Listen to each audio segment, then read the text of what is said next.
A burden. 67 years of life, distilled into a single crushing word. Burden. My son Chris's words hung in the living room air, etched in invisible, searing letters. He seemed oblivious, simply eating his slice of cake, glancing at his watch with every bite, while I fought to control the tremor in my hands.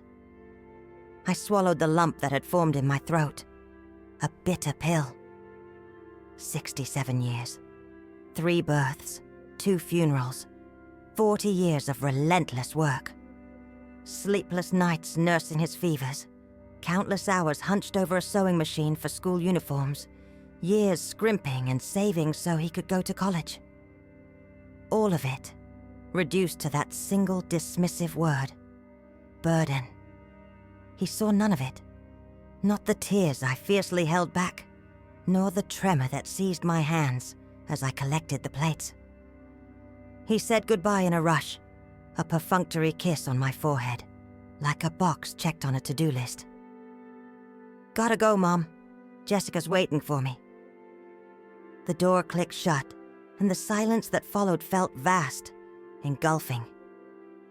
His gift remained on the table, a blue-wrapped enigma with a simple bow. I couldn't bring myself to touch it. Not then. You must be wondering, how did we get here? How does a son look at his mother and see only a weight, a liability? How did I allow this to happen? It all began to shift about 6 months ago, when Jessica, my daughter-in-law, landed a significant promotion at work. A high-stakes position at a marketing firm with a substantial salary increase and commensurate responsibilities. Chris had always championed her career, and that made me proud. My son wasn't like his father, who believed a woman's place was confined to the home. With Jessica's promotion, their family's routine fractured. The children, Peter, 8, and Lucy, 5, suddenly needed someone to pick them up from school, to watch them in the afternoons. And, as if on cue, they thought of me. Mom, could you pick up the kids from school? Just for a while until we get organized. Chris asked one Sunday afternoon, during our usual monthly family dinner. Of course, honey. It'll be a pleasure to spend more time with my grandkids. At first, it truly was a pleasure. I'd leave my house at 11:30 a.m., take the bus to the kids' school, wait for the bell to ring at 12:15 p.m. Then, the trek back to their place, a 3rd-floor apartment in a building with no elevator, where I'd make lunch, help with homework, play a little. Jessica would get home around 7 p.m., Chris a bit later.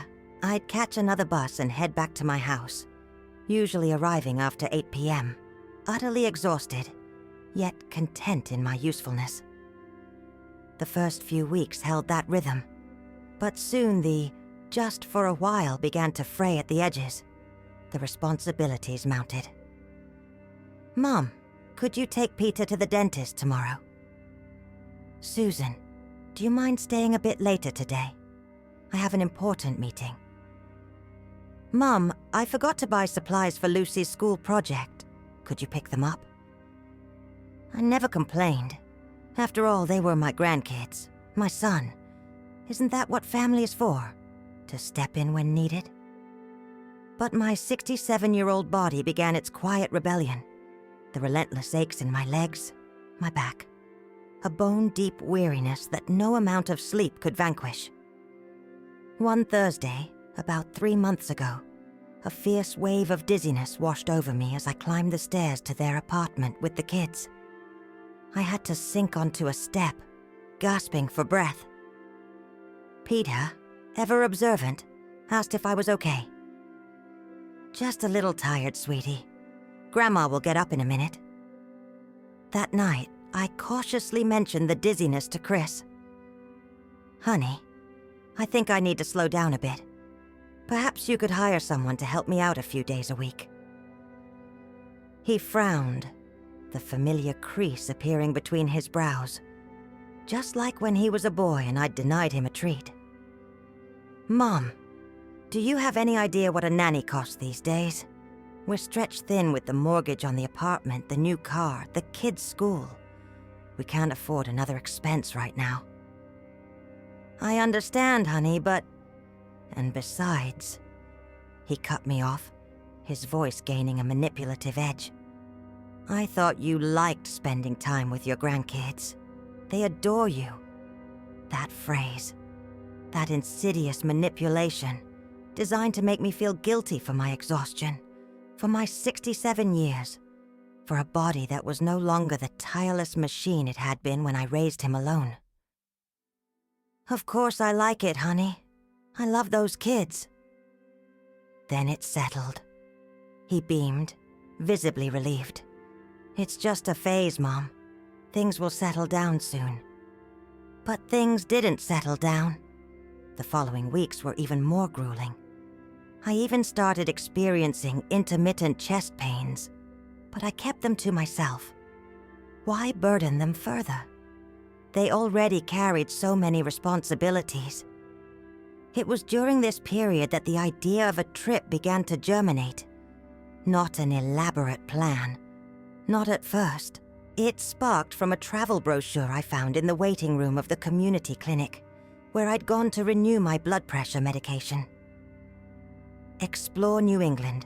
Special packages for seniors.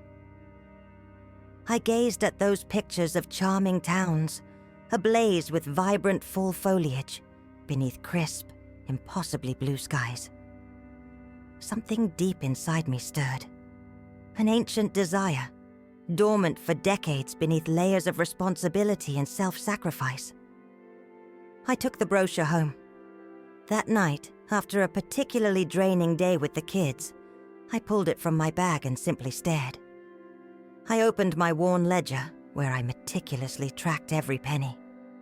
I had savings, modest but present. Money I'd hoarded for years, tucking away a little from my retirement each month, plus some from my old sewing work. What if I went?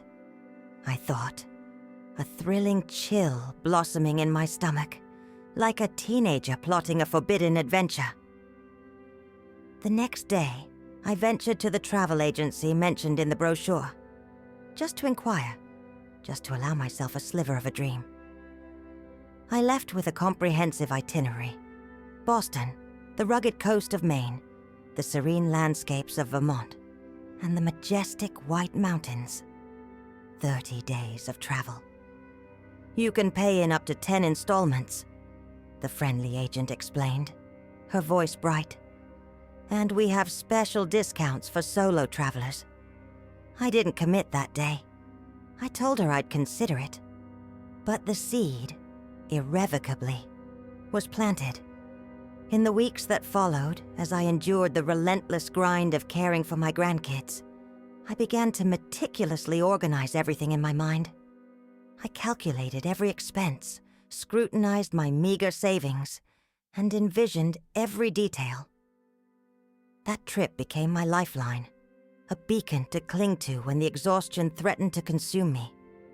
I told no one, not my friend Teresa, who faithfully visited me on Sundays for coffee, not even my younger sister who lives in Denver and called me once a month. It was my secret, my quiet act of rebellion. 3 weeks before my birthday, I returned to the agency and sealed the deal. I paid the down payment with the cash I'd hoarded at home, tucked inside an old coffee can in the kitchen cabinet. The remainder went on the credit card I almost never touched. "You're going to love it," the travel agent assured me, her smile infectious. "It's a wonderful time to see New England." I left the agency with the tickets and hotel vouchers clutched in my purse, feeling a lightness I hadn't known in decades. I had a plan. I had a purpose that transcended being a grandmother, a mother, or merely useful to others. And then came my birthday. I woke early, as always. I prepared a special breakfast, laid out the delicate lace tablecloth my mother had given me. I arranged everything with a quiet hope. I imagined Chris calling first thing, perhaps even stopping by before work with Jessica and the kids. But the phone remained stubbornly silent until 10:30 a.m. And then, that clipped conversation, that dismissive, "We won't be able to stop by today." The disappointment was a physical ache I struggled to conceal. When he finally appeared, hours later, alone, clutching that small, hastily chosen gift, radiating an undeniable rush, something deep inside me shattered. And when he uttered those words, "You're already a burden to us as it is," it wasn't just a blow, it was a revelation. All the lingering doubts about my trip evaporated.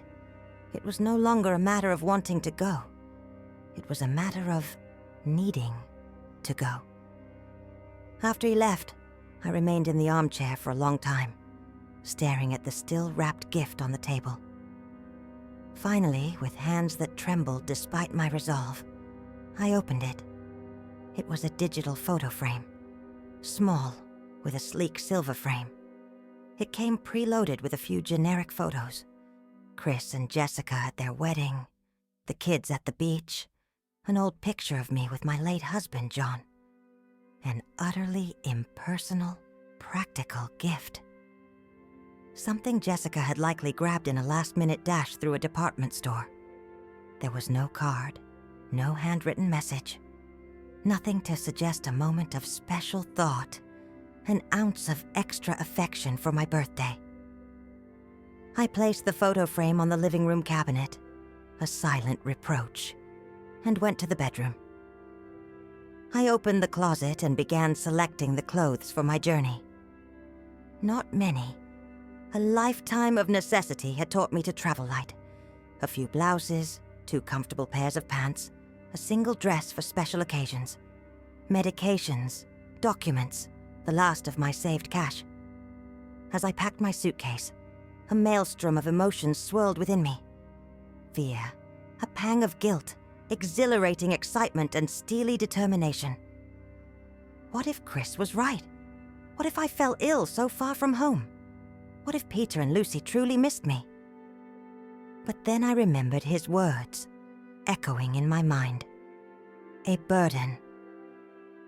And with that, the determination surged back, unyielding.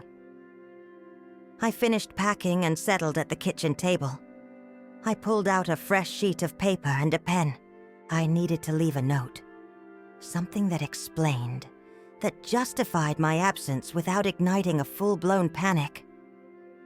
I wrote and rewrote, countless times. I wanted to be firm without being cruel. I wanted him to grasp that I wasn't fleeing, but rather embarking on a quest for something I desperately craved. Respect, autonomy, joy.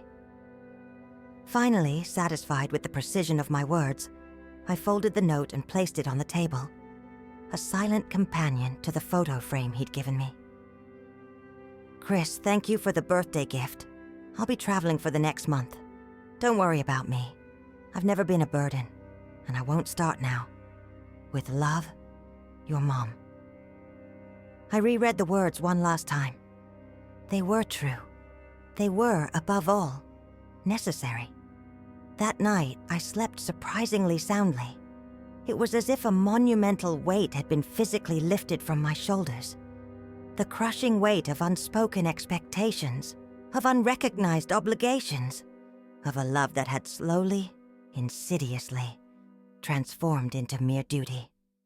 The next morning, I woke before my alarm, a lightness already stirring within me. I took a long, unhurried shower, dressed in comfortable travel clothes. I took my medication, double-checked my essentials. I cast one last, lingering look around the house. The house where I'd raised my son, where I'd built a life with my husband until his passing, where I'd spent so many quiet, solitary nights after Chris got married. There was no pang of sadness at the thought of leaving it for a month, only a profound, almost exhilarating sense of freedom. I locked the door and called a cab. The driver, a kind gray-haired man, helped me with my suitcase. "Going on a trip, Mom?" "Yes," I replied, a genuine smile spreading across my lips. "I'm going to explore New England." "Alone?" he asked, the familiar note of surprise in his voice. "Yes, alone. Sometimes that's precisely how you find the best company." He smiled, a knowing glint in his eyes, as if he understood perfectly. On the way to the airport, I gazed out the window at the familiar streets of the neighborhood where I'd lived for 40 years. The bakery where I'd bought bread every morning. The park where I'd pushed Chris on the swings. The church where I'd exchanged vows. A bittersweet mix of nostalgia and liberation washed over me. I knew Chris would be furious when he discovered my absence. He'd call. He'd demand my return. Perhaps he'd even genuinely worry. But for the first time in decades, I wasn't living to fulfill his expectations. The true gift I'd given myself for my birthday was the courage to forge my own path. And that, my son will never truly grasp, isn't a burden. It's a blessing. The cab pulled up to the airport curb. The driver, with a nod, helped me retrieve my suitcase. I paid the fare and stepped into the bustling terminal, my heart quickening with a thrill I hadn't felt in years. I scanned the flight board. My flight was 2 hours out. Plenty of time to grab a coffee, observe the endless stream of humanity, and truly begin this new adventure. As I walked through the concourse, my phone vibrated in my purse. It was Chris, no doubt calling to confirm I'd pick up the kids from school today. I stared at the screen for a few seconds, watching his name flash, a silent accusation. What would he say if he knew where I was at this very moment? What would he think of the burden mother who, at 67, had decided she still had the right to soar? I let the phone ring until it fell silent. There'd be time for explanations later. Now it was time to embark on my journey. And for the first time in a very long time, I felt an undeniable certainty that I was doing exactly what I was meant to do. I continued through the concourse, a strange lightness in my steps. The phone stopped ringing, only to start again almost immediately. Chris was relentless, always had been, ever since he was a boy. When he wanted something, he'd badger until he got it. This time, though, I wouldn't yield. I slipped the phone back into my purse and approached the check-in counter. The attendant offered a pleasant smile. "Good morning, ma'am. Traveling alone?" That familiar question. As if it were an anomaly, a 67-year-old woman daring to journey unaccompanied. "Yes, alone," I replied, my voice firm, a quiet triumph. "And I'm loving every minute of it." She smiled, a flicker of surprise in her eyes at my enthusiastic reply, and began processing my boarding. As I waited, my mind drifted back to the first time I'd traveled alone, so many years ago. It was 1978. I was 23 and my mother had just passed. Dad had gone 3 years prior, and suddenly, I found myself utterly adrift in the world. My sister was already married, settled in another city. The grief in that house, thick with memories, threatened to suffocate me. One Sunday afternoon, impulsively, I boarded a bus to the coast. No warnings, no plans, just a small bag with a change of clothes and the meager savings from my sales clerk job. I arrived at the beach late in the afternoon. The sun was bleeding into the horizon, painting the sky in hues of bruised orange and fading pink. I sank onto the sand and wept. I wept for hours, letting the relentless roar of the waves swallow my ragged sobs. An older woman, her face weathered by sun and time, approached me, a basket of sweet rolls on her arm. "Are you all right, dear?"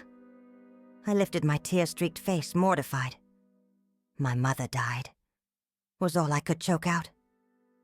She sat beside me, a silent, comforting presence. After a few minutes, she offered me a sweet roll. The pain doesn't ever truly go away, child, but we learn to carry it. We sat there, two strangers bound by a moment of shared humanity, watching the last sliver of sun vanish below the horizon. When darkness fell, she led me to her home, a simple, humble shack nestled by the beach, where she lived with her fisherman husband. They offered me shelter for 3 days. When I returned home, something fundamental had shifted within me. The pain remained, a constant companion, but I had unearthed a resilience I never knew I possessed. The quiet, fierce ability to keep going, even when it seemed utterly impossible. It was around that same time that I met John, Chris's father. He worked at the auto shop near the department store where I was a sales clerk. A handsome man with an easy smile and a silver tongue. We married 6 months after we met. In the beginning, it was a dream, spun from starlight. John was attentive, affectionate. We built a life together, bought our modest house in the neighborhood, planned for children. Chris was born 2 years later, a healthy baby, all rosy cheeks and boundless curiosity. But the happiness, fragile as spun glass, didn't last long. John started drinking. At first, it was just a few extra drinks on weekends, easily dismissed. Then it became a daily, insidious habit. The money earmarked for household bills vanished into the bottom of a glass. Arguments became a constant, grating soundtrack. When Chris was 5, John lost his job at the shop. He spiraled into odd jobs, temporary gigs that barely kept us afloat. I began taking in sewing work, leaning on the skill I'd learned from my mother. One night, John stumbled home, completely drunk. We argued about money, or the desperate lack of it. For the first time, he raised his hand to me. The slap cracked across my face, leaving a searing red mark on my cheek. Chris witnessed it all, hidden behind his bedroom door, his eyes wide, dilated with terror. That night, as John finally succumbed to sleep, I made a solemn vow to myself. My son would never again see his mother brutalized. Never again. The next morning, as John stumbled out to look for work, I packed our meager belongings, mine and Chris's, and we fled to my sister's house. We stayed there for 2 weeks until I managed to secure a small, cramped room in the back of an elderly woman's house. John tried to find us. He'd show up drunk sometimes, bellowing in the street, demanding to see his son. Other times he'd appear sober, remorseful, full of empty promises of change. But I had ceased to believe in promises. I secured a job in a clothing factory. I worked during the day and sewed late into the night, while Chris slept. They were arduous years, filled with endless work and precious little rest. But we were free. Chris grew up watching his mother toil relentlessly to provide him with a decent life. We never knew luxuries, but we never lacked the essentials. And I made it a point to be present for every important moment. School meetings, end-of-year presentations, soccer games in the neighborhood league. When he was 15, we received the news. John had died, a victim of liver cirrhosis. Chris wept for the father he'd barely known. I wept for the man I had once loved, for the shattered family dream. It was around that time that Chris began to change. He grew more withdrawn, more distant, as if he blamed me for his father's absence, for the simple, unadorned life we led. "Why don't we ever have anything, Mom?" he demanded once, after returning from a friend's house in a sprawling gated community. "Why do we always have to scrimp and save?" I tried to explain our reality, the stark choices I'd been forced to make. But for a teenager, explanations are rarely, if ever, enough. He graduated high school with solid grades and secured a partial scholarship to a private college. He worked during the day and studied relentlessly at night. Business administration, a degree that promised a future far brighter than mine. It was in college that he met Jessica. Daughter of affluent merchants, she embodied everything Chris had always yearned for. A structured family, abundant material comfort, undeniable social status. When he brought her home to meet me, I instantly recognized it. My son was utterly captivated, not merely by Jessica's undeniable beauty, but by the entire world she represented. The wedding followed swiftly after graduation, a ceremony simple in its elegance, largely underwritten by her parents. I contributed what I could, having scrimped for months to afford the couple a truly meaningful gift. At first, Jessica treated me with a veneer of respect, even a practiced affection. She'd join me for lunch occasionally, offer polite praise for my cooking, my small backyard garden. But an invisible chasm always remained, a barrier I couldn't bridge. When Peter was born, 3 years later, I rushed to the hospital, my heart brimming. I brought a blanket I'd lovingly knitted during Jessica's pregnancy, tiny socks, a soft teddy bear. Jessica thanked me politely, but I saw how my humble gift seemed utterly out of place amidst the sophisticated designer items other family and friends had brought. "You didn't need to worry, Mrs. Davies," Jessica's mother purred, her smile dripping with condescension. "We've already purchased everything the baby could possibly require." I swallowed the comment, a bitter taste in my mouth. It wasn't a matter of necessity. It was a matter of affection. But how do you explain the priceless value of love to someone who measures worth only in dollars and cents? With Lucy's birth, 3 years later, the family dynamic shifted once more. Chris and Jessica bought a larger house, moved to a more affluent neighborhood. Visits to my modest home became increasingly rare, always hurried. "Mom, we can't stay long. The kids get restless in this small space," Chris would say, his gaze sweeping dismissively over the very living room where he'd grown up. And then came Jessica's promotion, and with it, my new unspoken role. No longer merely the grandma who received occasional fleeting visits, but the convenient, always-on, utterly free childcare. "Ma'am, your boarding pass." The flight attendant's voice, crisp and professional, pulled me sharply back to the present. I took the document, offered a polite thank you, and headed for the boarding gate. My cell phone continued its insistent vibration in my purse. This time, I answered. "Mom, where are you? I'm at your house and no one's here." Chris's voice was laced with alarm, bordering on panic.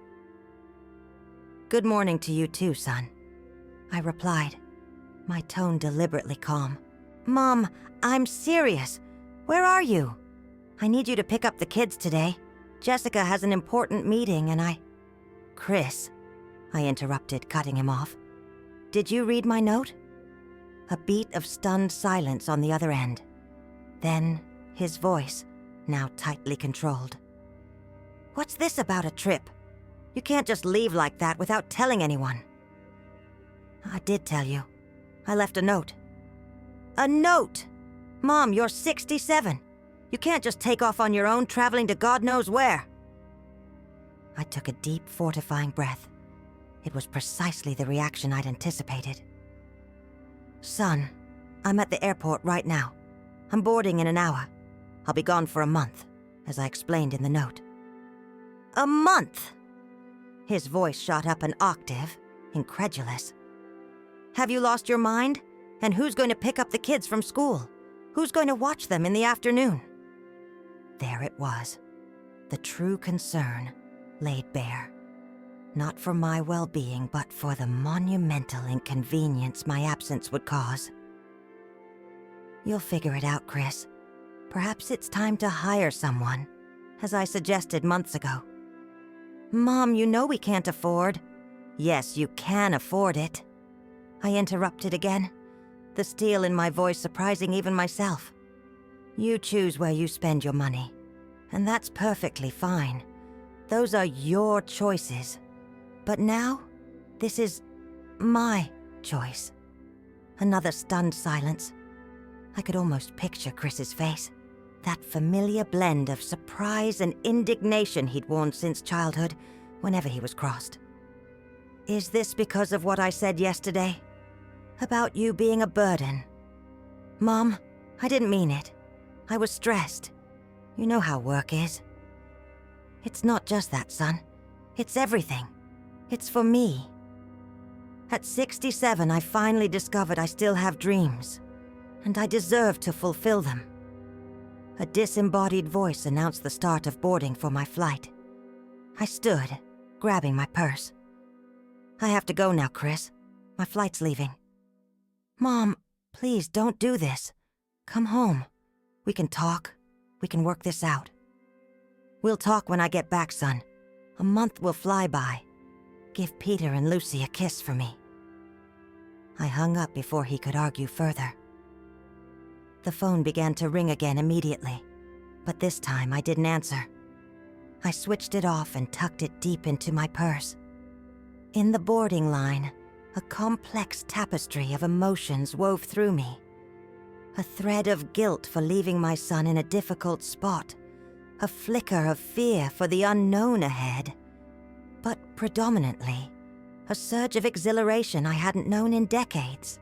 The profound sensation of doing something entirely for myself, unburdened by anyone else's needs or expectations. The plane lifted off precisely on schedule. I gazed out the window as the city receded, shrinking into a shimmering tapestry of tiny lights below. I pictured Chris, likely still standing in my living room, clutching the note, grappling to comprehend what had become of his always available, always predictable mother. I thought of the children, my beloved grandchildren, Peter and Lucy. I'd miss them, of course. Peter's earnest hugs, Lucy's fantastical made-up stories, even the delightful chaos they brought to my small living room. But they would understand. Children possess a surprising capacity to embrace change, far more readily than adults. The flight attendant approached, offering drinks. I requested an orange juice and leaned back into the plush seat, allowing myself to truly relax for the first time in what felt like an eternity. My first stop would be Asheville, North Carolina. I had a 5-day reservation at a charming, comfortable hotel near the historic downtown. I planned to visit the Botanical Gardens, the Asheville Art Museum, ride the famous trolley tour. Simple pleasures that, to me, now represented unimaginable luxuries just a few months ago. I closed my eyes, letting the gentle hum of the plane cradle me. I couldn't recall the last time I'd permitted myself to simply rest, free from the relentless pressure of being available, of being useful, of justifying my very existence through service to others. Asheville greeted me with a vast blue sky and a crisp, invigorating breeze. The taxi from the airport to the hotel cost more than I'd budgeted, but I dismissed the minor expense. I had, after all, been saving for years for this very moment. The Azalea Inn was precisely as it appeared in the online photos. Intimate, cozy, imbued with a quaint charm that instantly put me at ease. The receptionist, a young woman with a warm, easy smile, handed me the room key. "Are you traveling alone?" she inquired as she completed my check-in. "Yes," I replied, the question now a familiar refrain. "I'm on a trip I've planned for a very long time." "How wonderful!" she exclaimed, her enthusiasm genuine and infectious. My grandmother did the exact same thing when she turned 70. Said it was the best decision of her life. I smiled, feeling an unexpected, heartwarming connection with that young woman and her adventurous grandmother. I hope it will be mine too. The room was simple, yet impeccably clean and comfortable. A queen-sized bed, a small writing desk, an antique dark wood armoire. The window offered a peaceful view of a tree-lined street where people strolled unhurriedly on that golden autumn afternoon. I carefully unpacked my modest collection of clothes. I placed my medications on the nightstand, meticulously organized by dosage time. I took a long, luxurious shower, letting the hot water cascade over me, washing away the last vestiges of travel tension. Afterward, I settled on the bed and turned on my cell phone. As expected, a deluge of missed calls from Chris, a few from Jessica, and even 2 from my sister. Chris must have contacted her, frantic about my disappearance. There were also several text messages. I opened the first, from Chris. "Mom, please call me as soon as you read this. I'm worried." The second, sent an hour later. "This is crazy. You can't just leave like that. Call me urgently." And the most recent, from only half an hour ago. "I spoke with the travel agency. I know where you are. I'm catching a flight to Asheville first thing tomorrow. We need to talk in person." My chest clenched. I hadn't anticipated him discovering my destination so swiftly, much less that he'd decide to pursue me. For a fleeting moment, I considered altering my plans, heading to Savannah earlier than scheduled, evading the inevitable confrontation. But no, I was weary of running, of shrinking myself, of perpetually yielding. If Chris wanted to talk, we would talk. This time, however, it would be on my terms. I replied with a simple, unyielding message. "I'm fine. Staying at the Azalea Inn. We can talk when you arrive, but my decision is made. Love, Mom." I switched off my phone again and tucked it into the nightstand drawer. Tomorrow would bring its own challenges. Tonight, I simply wanted to savor my first night of true freedom. I ventured out for dinner at a quaint little restaurant near the hotel, a recommendation from the receptionist. I chose a table by the window and ordered the daily special, grilled trout with perfectly roasted vegetables, and on a whim, a glass of crisp white wine. I wasn't typically a drinker, but this night felt like a quiet, personal celebration. As I savored the meal, I observed the other patrons, couples lost in conversation, boisterous families, animated groups of friends. I was the sole diner alone, yet for the first time, it didn't sting. There was a profound distinction between being alone and feeling lonely, a lesson that had taken me 67 years to truly internalize. I strolled back to the hotel, taking my time, soaking in the gentle glow of the city lights, the easy rhythm of people, the cool, clean night air. In my room, I prepared for bed with a profound sense of peace I hadn't experienced in what felt like a lifetime.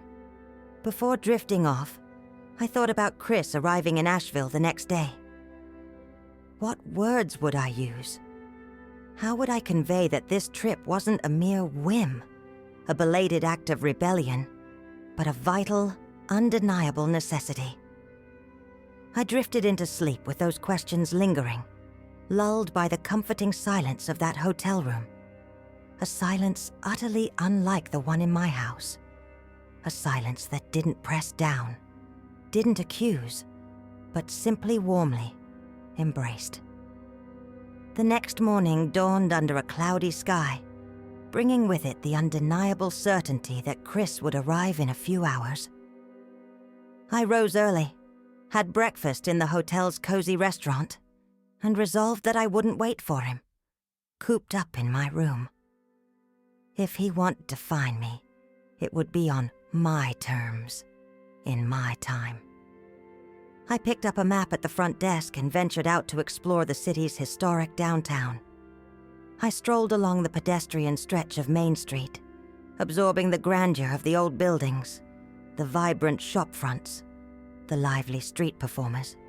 I slipped into the Basilica of St. Lawrence and sat on a quiet bench, admiring the kaleidoscope of colorful stained glass, letting the profound peace of the place settle over me.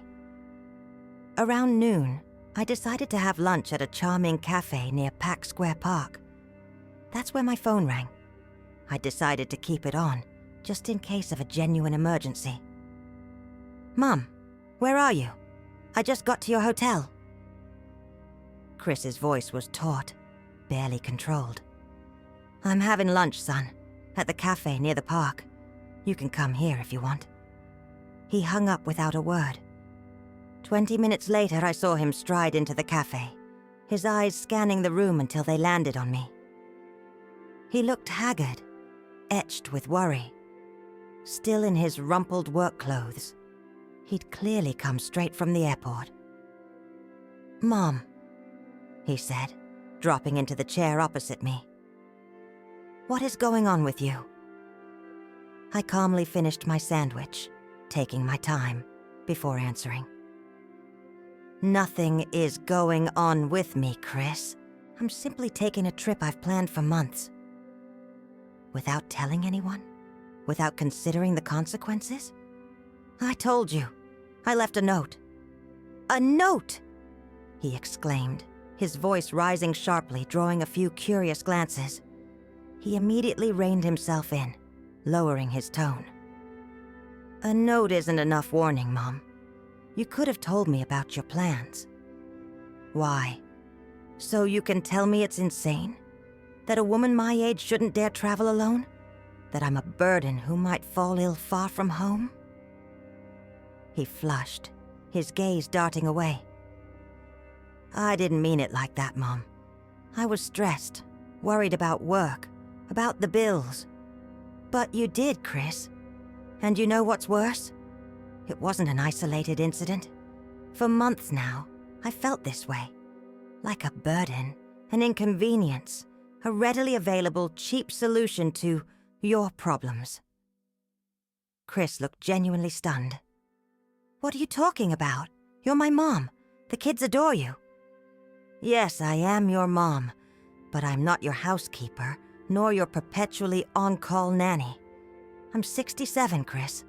I worked my entire life, raised you alone after your father left us. I deserve to live what's left of my life with dignity, pursuing what brings me joy." He fell silent for a few moments, visibly processing my words. "Are you saying you don't want to be with your grandkids anymore? That you don't care about them?" "Don't twist my words, Chris. I love Peter and Lucy more than anything.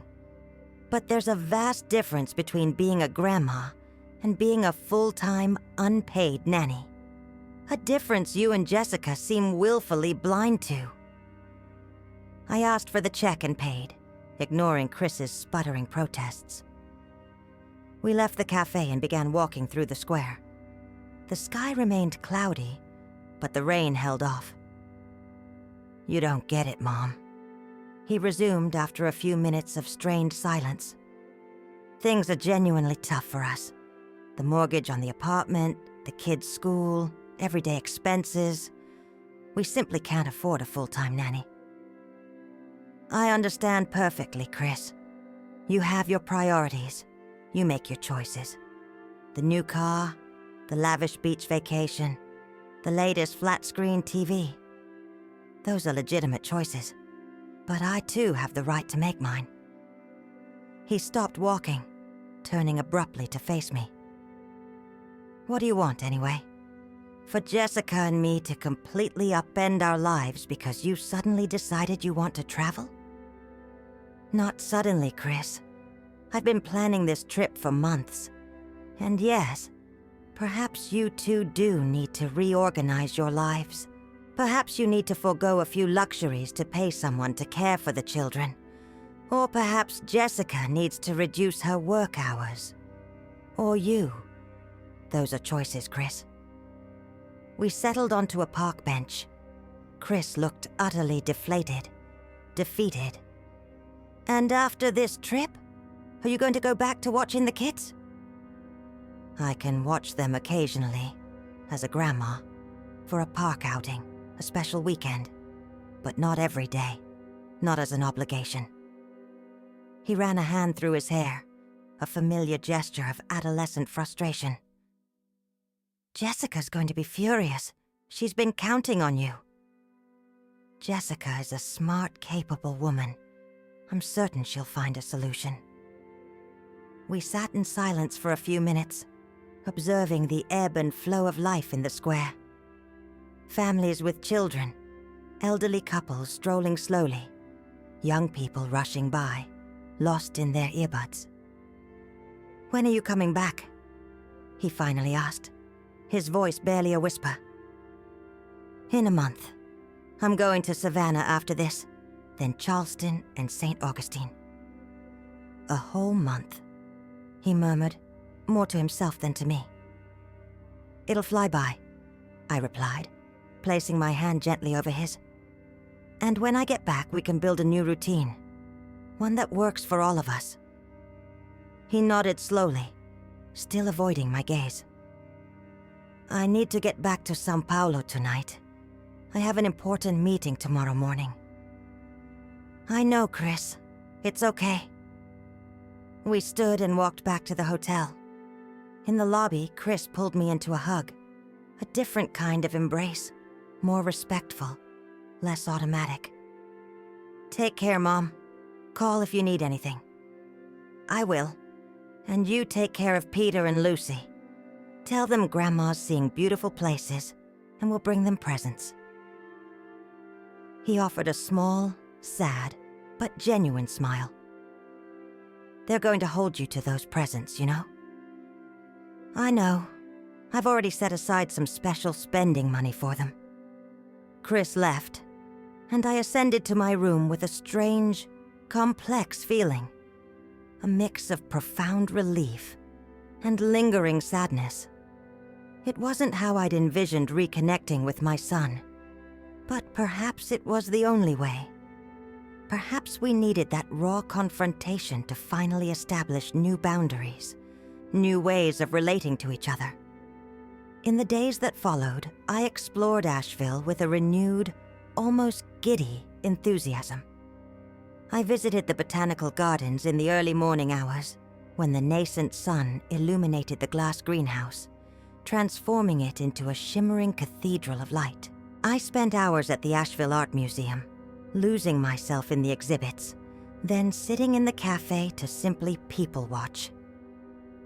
I rode the famous trolley tour, disembarking at each stop to immerse myself in the attractions. I even struck up a friendship with an elderly couple from Charleston who were following a similar itinerary. We shared dinner one night, swapped life stories, and laughed like old friends. Before leaving for Savannah, I called Chris. He answered on the third ring, his voice tinged with weariness. "Hi, Mom. Everything okay?" "Everything's wonderful, Chris. How are things there?" "Complicated," he admitted, a sigh in his voice.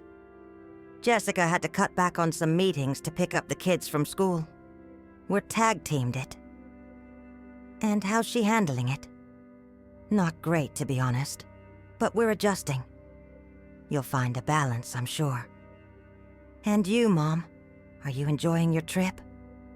"I'm absolutely loving it, Chris. I've met fascinating people, seen breathtaking places. Tomorrow I leave for Savannah." "That's good, Mom. I'm happy for you." And the most surprising thing was, he sounded genuinely sincere. The following weeks unfolded like a dream. Savannah enchanted me with its historic squares, its Spanish moss-draped oaks. I strolled through Forsyth Park, admired the antebellum architecture, and felt the city's timeless charm. In Charleston, I marveled at the vibrant Rainbow Row, the bustling city market, and the serene beauty of the Battery. I took a carriage tour, explored hidden alleyways, and savored the exquisite low-country cuisine. St. Augustine was my final stop, an ancient, bustling city, yet with tranquil corners where I could sit by the Matanzas River, reflecting on everything I'd experienced that month. I called Chris regularly, our conversations brief but genuinely affectionate. I spoke with Peter and Lucy a few times, listening to their animated stories, sharing snippets of my own adventures. "Grandma, did you see any alligators?" Lucy asked on one of those calls. "No, sweetie. Alligators live more in the swamps, further south in Florida." "Then you need to go there next time," she declared, with the simple, irrefutable logic of children. Next time. The idea settled deep within me. There would be other trips, other horizons to explore. This wasn't an ending, but the vibrant beginning of a new phase in my life. The day before my return, I sat on the hotel balcony in St. Augustine, watching the city's vibrant pulse. I reflected on everything I'd experienced that month, the people I'd met, the places I'd seen. But most profoundly, I thought about the woman I'd rediscovered, myself. At 67, I was no longer merely a mother, a grandmother, an ex-wife. I was Susan, a woman with desires, with dreams, with an unyielding capacity to marvel at the world. A woman who deserved respect, consideration, and above all, the undeniable right to make her own choices. The plane touched down in my home city on a rainy late afternoon. Chris was waiting for me at baggage claim, alone. We embraced for a long moment, a hug unlike any we'd shared before, an embrace between equals. "Welcome back, Mom." "Thank you, son." On the drive home, he recounted the changes. They'd hired a college student, a teaching major, to watch Peter and Lucy 3 afternoons a week. On the other days, he and Jessica tag-teamed.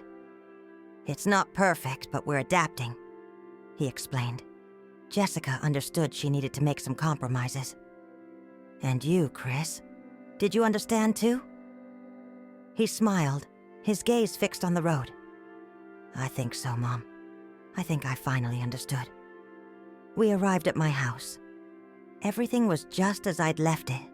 The same simple living room, the same familiar furniture, the same comforting silence. But I wasn't the same. Chris helped me with my suitcase and said goodbye, promising to bring Peter and Lucy over on Sunday. "They're dying to see the presents," he teased, "and I'm dying to see them." After he left, I walked slowly through the house, reacquainting myself with its quiet rhythms, its familiar objects, its stored memories. On the living room table, the digital photo frame Chris had given me for my birthday remained, precisely where I'd left it. I turned it on. The same preloaded photos began to cycle through.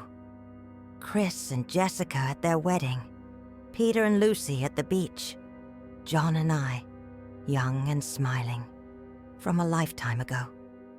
I opened my suitcase and pulled out a small flash drive. During my travels, I'd captured dozens of new photos. Me at the Botanical Gardens in Asheville, on the beach in Savannah, in front of the historic fort in St. Augustine, watching the sunset over the harbor in Charleston. Photos of me, alone, smiling into the camera. Photos that proved that, at 67, I was still capable of adventures, of profound discoveries, of unadulterated joy. I inserted the flash drive into the photo frame. The vibrant new images began to seamlessly alternate with the older ones. The past and the present flowing side by side. The mother, the wife, the grandmother.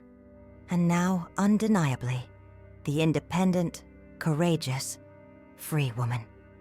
I settled into the living room armchair, watching the photos cycle, a silent testament to a life both lived and reclaimed. I remembered the note I'd left for Chris before I departed. Chris, thank you for the birthday gift. I'll be traveling for the next month. Don't worry about me. I've never been a burden, and I'm not about to start now. With love, your mom. A soft smile touched my lips. The true gift wasn't the photo frame, nor even the journey itself. It was the profound discovery that it's never too late to begin anew, to establish boundaries, to demand the respect one deserves. And that, my son finally understood, isn't a burden. It's a blessing.